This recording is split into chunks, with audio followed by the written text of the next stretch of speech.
Today I want to talk to you about self-sabotage. And if you're not familiar with the English language, it's S-A-B-O-T-A-G-E, sabotage.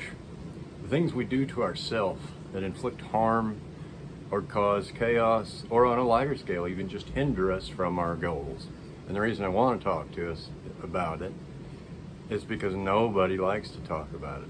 And the reason for that is you have to take accountability for your own actions. And by and large, people get a little uncomfortable doing that. I don't understand why. Self-sabotage can be minor things. Like, for example, waiting till just before the rainstorm to start mowing your yard, knowing approximately what time that rain was going to start, and piddling around with laundry and folding stuff and dust and that. You could have been mowing.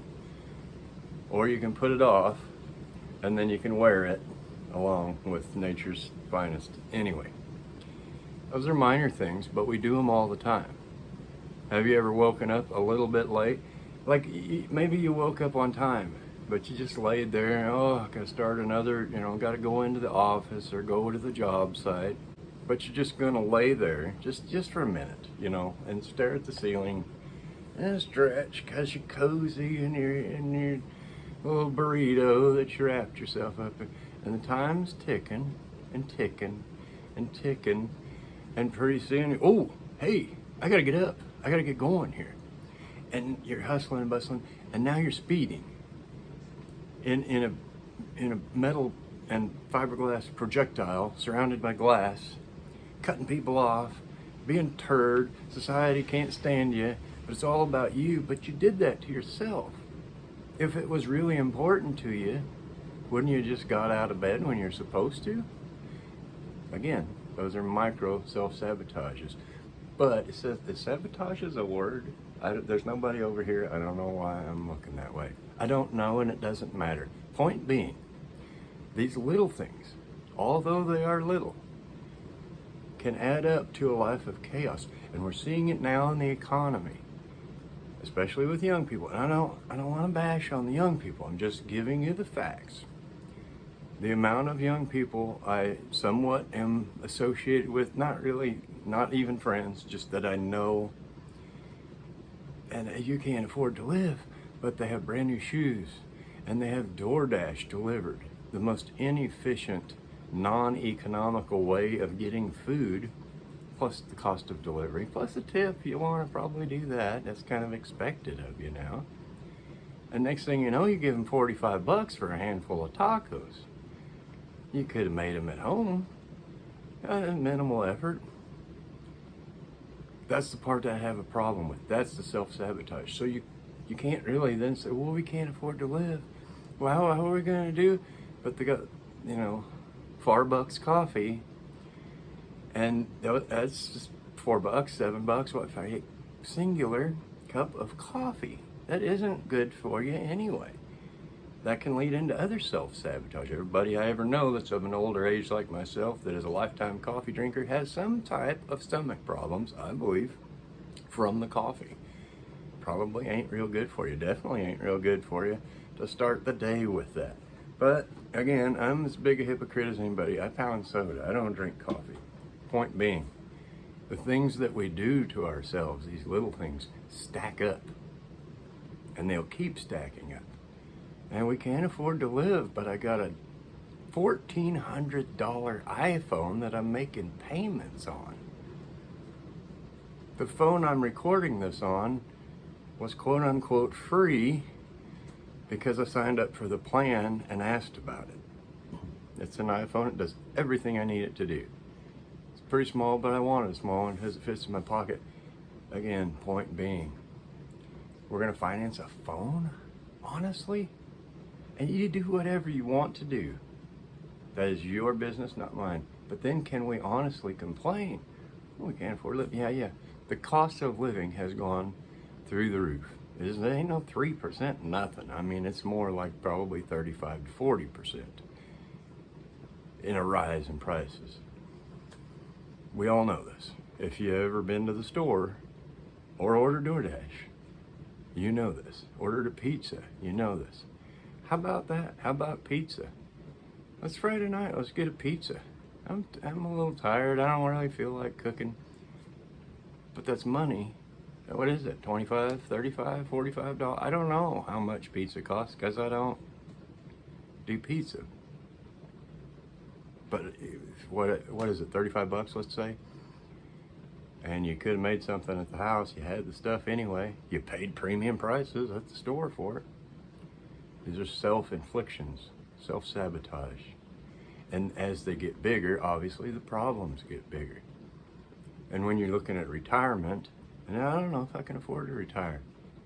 Shoot, they've done stole my money out of the stock market. What about all those trips to Disneyland and Vegas and Europe and whatever else you're doing that you financed on a card because you couldn't afford to take the trip, which tells you you can't afford to take the trip, but you went anyway. That's why nobody wants to talk about this stuff, because there has to be a self-accounting. Well, what did I asked for this. I lived out my retirement benefits, going on the big vacations, going to the sports games, all that stuff that comes with a cost, man, and you made that decision. So don't you have to take accountability for it then and say, well, that was on me. I mean, I asked for this. I could have fixed the old car. It was a $4,000 transmission. But instead of spending $4,000 because I can't afford it, I bought a $40,000 brand new vehicle. But you couldn't afford $4,000, but somehow you can afford $40,000. Well, that's fascinating to me. The trouble with that is we try to justify these things to ourselves and lie to ourselves. And then we have every right to complain then. But it isn't so. You start with the justification thing is, man, I worked so hard this week. Are you kidding me? I did this and I hit these goals and I got this knocked out and my inbox of email is knocked out and I got these jobs wrapped up, or I painted 2 houses and I got some, electrical wiring done and knocked in. Them jobs have been lingering on me, man, I killed it. I'm gonna treat myself. There's nothing wrong with that occasionally, but when does it stop? And I work with the younger guy, I have been here lately, and he fascinates me. I'm not gonna give his name or nothing, but he's 25 years old. He makes okay-ish money, pretty solidly, low middle class. And we talk about finances occasionally, and he says, well, I like to treat myself. Well, we're gonna have to define that. Does that mean going out to dinner? Yes. With the family? Yes. 4 kids, a wife, probably the mother-in-law, and himself. Is that 7? I don't know, can't do simple math. I think that's 7 people. You're looking at a $50, $60, $70 bill easy. So then, okay, so you treated yourself, and I guess your family by extension. What about Saturday? Oh, we usually get something Saturday morning. We go out to eat Saturday morning. Well, now you've treated yourself again. How hard did you work? Saturday evening? Oh, we might, well, no, a lot of times we go out. And Sunday morning we go out. Sunday night so basically all weekend you're eating food that someone else prepared. What a cost. And then come work week, almost every day going out to eat and paying those prices again. Is that not self-inflicted? There's no state law that says you have to buy prepackaged food, pre-prepared food. The money alone that's going to restaurants, man. Now, some of these people have habits. I have habits like that soda pop, like cigarettes. And it's a costly habit on every metric you can imagine. Your health, your financial well-being. And that's a serious deal. What if you run out? Oh no, I didn't know this was my last pack, and now we got a little bit of anxiety. I can't just breathe air, We do it to ourselves. And then the long-term effects of the health and the coughing, and eventually maybe the cancer or the emphysema for sure. Well, I asked for it. At least I'm honest enough to say I begged for this crap because, I knew it was bad for me, but I kept doing it. A lot of these young kids are smoking. I was told not to use the word dope because that has bad connotations. Smoking a form of cannabis, we'll say. that is a wax, I guess, live resin. I don't know that lingo anymore. I never did know that lingo, but I mean, that's decades past of any kind of smoking left-handed cigarettes. Point being, there's a cost, and a heavy cost, on your memory, on your lungs, your functionality, your acuity, your mental alertness. All these things come with a cost, and you're paying to do it. So at the end of the month, and while I got X amount of money left, I can't afford to live. How much did the wax stuff cost? Again, you do what you want to do. That part is not my business, but can't we be honest enough to take some accountability and say, that's my doing, man. And this younger guy that I work with, he does say, he's like, I'd never do my whole numbers for the month because it just makes me sick. Oh, well, maybe that's a sign you should kind of rearrange some things. Again, who am I to tell you what to do? I'm not nobody. I'm not your boss. Don't want to be. I'm just saying. Then you're going to gripe about your pay. And don't get me wrong, corporations have been screwing employees for at least the last 100 years. Give or take. There's been some pockets in there in the 40s, 50s, early 60s where they, those people were rewarded for loyalty and doing a job well.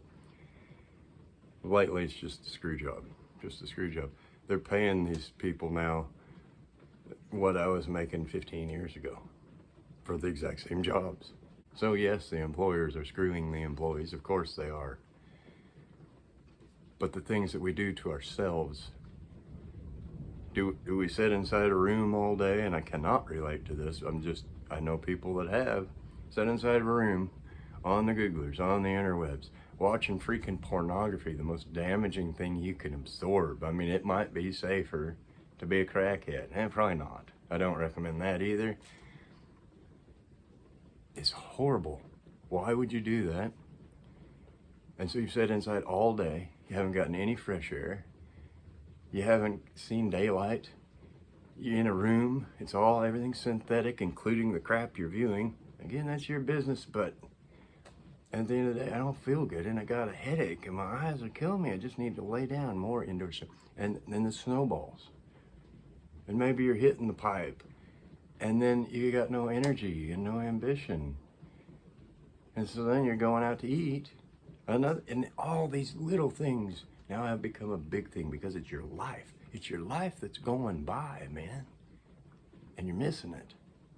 One way or another. You don't have to be on wax. I don't know the name of it.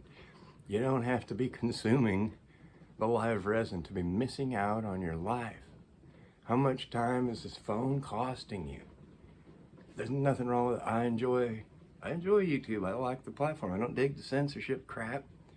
But there's so many things, whether it's knowledge or history or how to freaking change a doobly-doo in the widget-magink. There's probably somebody's done a video on it.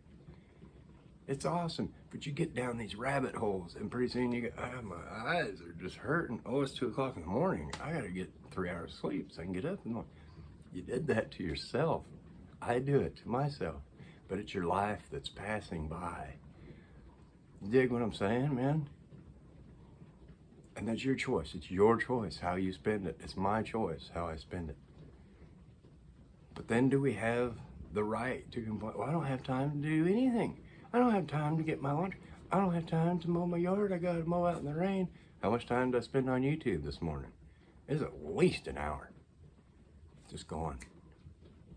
Now you can't and shouldn't live, quote unquote, by the book where every single second is focused and directed. You can, if that's your thing, go do it. Really, you shouldn't. It's not healthy. At some point, you're gonna get burned out. Yeah, it's okay to treat yourself. It should be a treat. It should not be the regular thing. Every weekend, eating out every meal, that's not a treat anymore. That's just what you do. Again, you do what you want to do, you're going to anyway. I'm just saying, then we complain about it. I don't have enough money to live. How are you supposed to get by?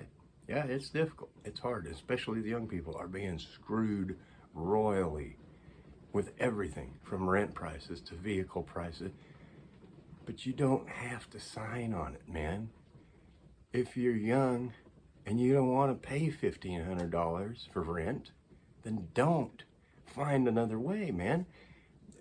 If you can't live with your folks and that's not an option, okay then. Maybe it's an option to live with them and be peaceable. Help out, give them a little bit of rent. $400 or $500 is way cheaper. That's a third of what you're gonna pay. Help out with the groceries. Help out with the yard work. Crawl up on the roof to get the limb on there that's fell and they're too old to, whatever. If that's not an option, you're single, you're young. Live in the back of a pickup truck with a camper show on it. It is possible. I'm not saying that's the right thing for everybody. I'm just giving you examples. There is no law that says I have to pay $1,500 a month rent and I have to pay for all these subscriptions and premium packages and Netflix and Amazon and DoorDash and Starbucks and blah. It's the marketing deal and it's got you hook, line, and sinker. Of course you ain't gonna have any money. You gotta take some kind of accountability for that. I'm rambling on. I got a little timer up here that tells you too long. You get my point. We ought to be honest enough with ourselves to say, yeah, they're screwing us, but how badly are we screwing ourselves? And that is a problem. I do thank you for watching. I appreciate your time.